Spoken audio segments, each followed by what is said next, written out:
Alexa, great to see you. And you were on my mind during the Commission of Inquiry because for all the talk of the potential violence of the truckers, there was no violence from the truckers. There was no shooting, there was no smashing, there was no rioting, but there was a person who was shot. And it was you. You were shot with a riot gun. You were hit by riot police. And so the violence came from the government side. And as you know, we're suing the government. People who don't know what I'm referring to can go to standwithalexa.com. In fact, I just want to show a brief clip of that. And I'm sorry, you probably hate to see it, and I hate to look at it, but we can't forget it. We can't let it be swept under the rug. We can't let Trudeau gaslight us, if you know what I mean. Here's a clip of that terrible moment. And I'll come back and I'll share some quick thoughts with people, and then I'll bring you in. Alexa, it's great to see you. Here's a clip of that terrible day, and I'm sorry to show this because it was an atrocity that was done to you, but people have to see it. Take a look. Watch out, watch out, watch out, watch out. What are you doing? What are you doing? What are you doing? What are you doing? Hold him! Stop it! Stop! Keep him! Stop it!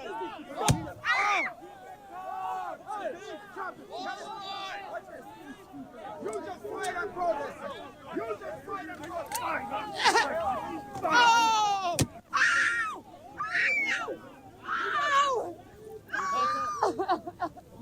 Hey girl, you alright? Got shot. Take care. Bring her out, come on. Oh my God!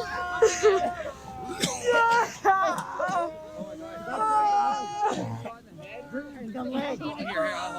Bring her down there. Bring her to the left. Oh shit!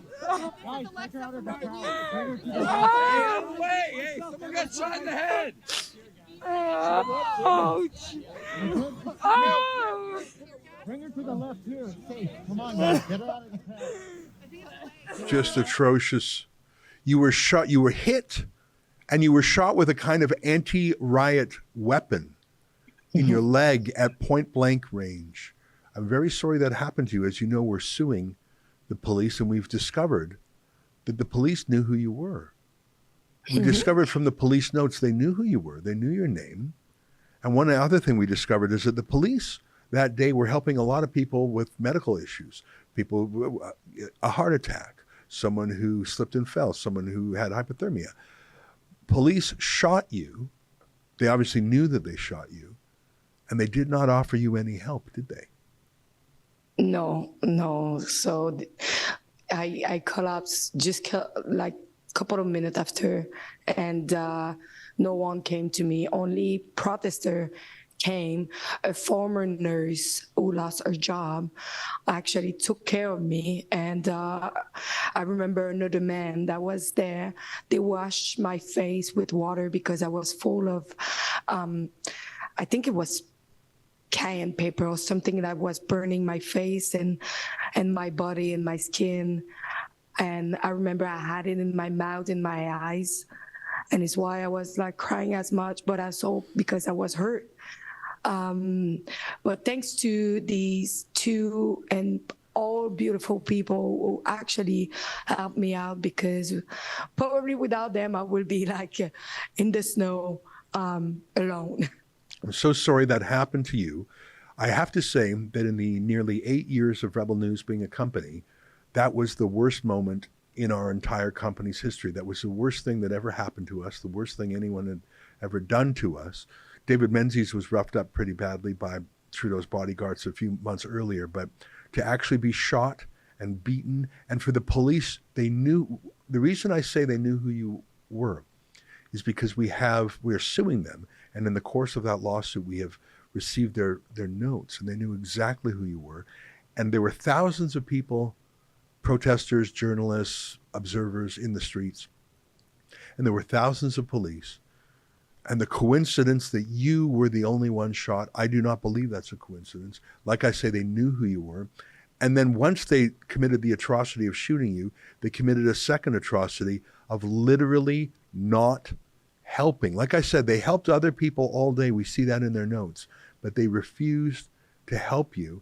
And we are seeking justice for people who want to be involved in that.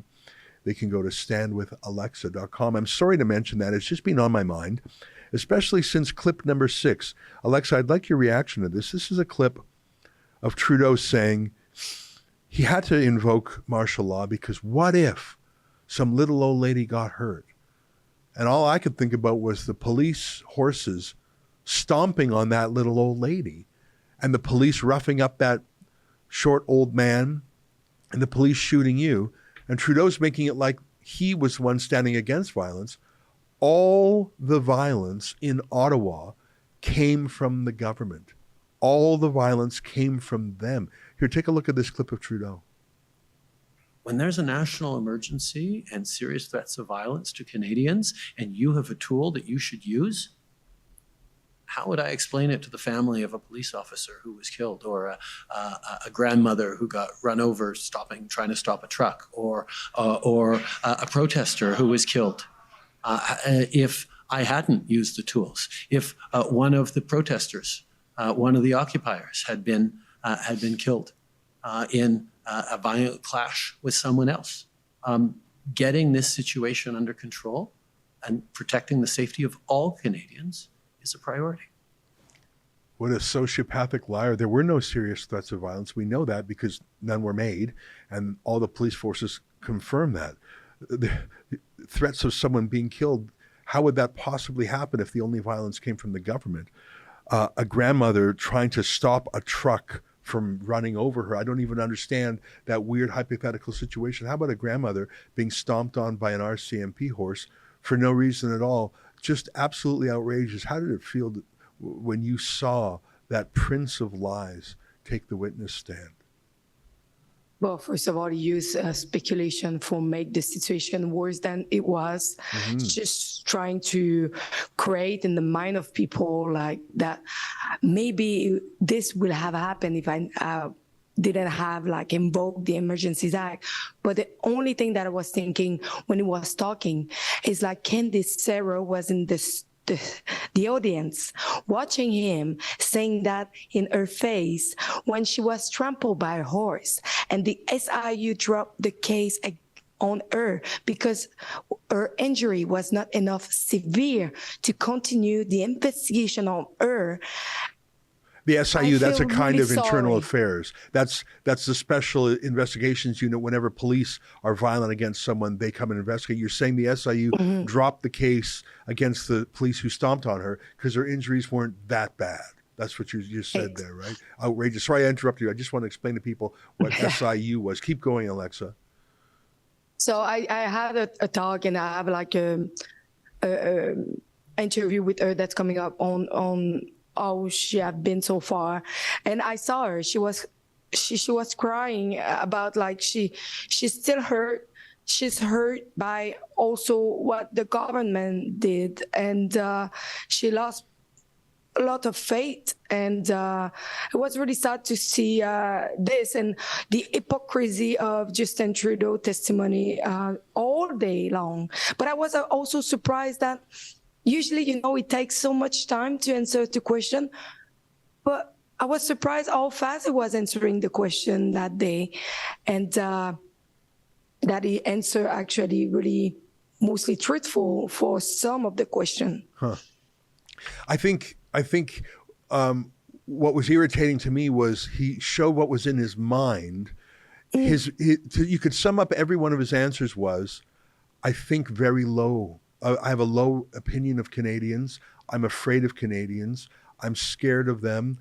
And I thought it was best to be as firm as possible with them. So when he says, I was afraid of a grandmother being driven over by a truck, that's an absurd thing to say.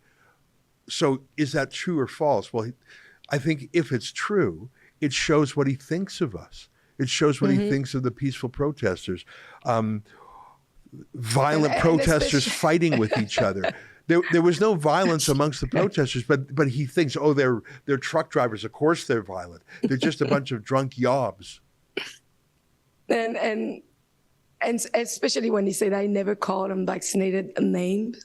Yeah. And I was like, this is such a lie, because we have so much proof of so many excerpts of video where we saw him calling unvaccinated names. Yeah. What? Should we tolerate them? They're racist, misogynist, the things Yeah. he said. Well, Alexa, thank Yeah. you for covering this. And I'm so glad. And again, you really shined during the convoy itself, especially you allowed us to talk to the Quebec truckers because, of course, Ottawa is just across the river from Quebec. So there were a lot of Quebec truckers there, and some of them didn't speak English. So you were able to talk with them, and it was very encouraging for me as a English Canadian originally from the West to see that Quebec truckers, French-speaking truckers, they cared about freedom too. I really was grateful for that. So thank you not only for your coverage during the last month of the Trucker Commission, but for your original work with the Trucker Convoy itself. Great to see you, my friend.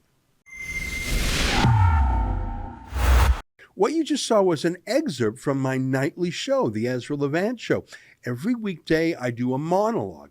Usually it's about half an hour. Then I interview an interesting guest, and then we read my hate mail or my fan mail, whichever is more fun.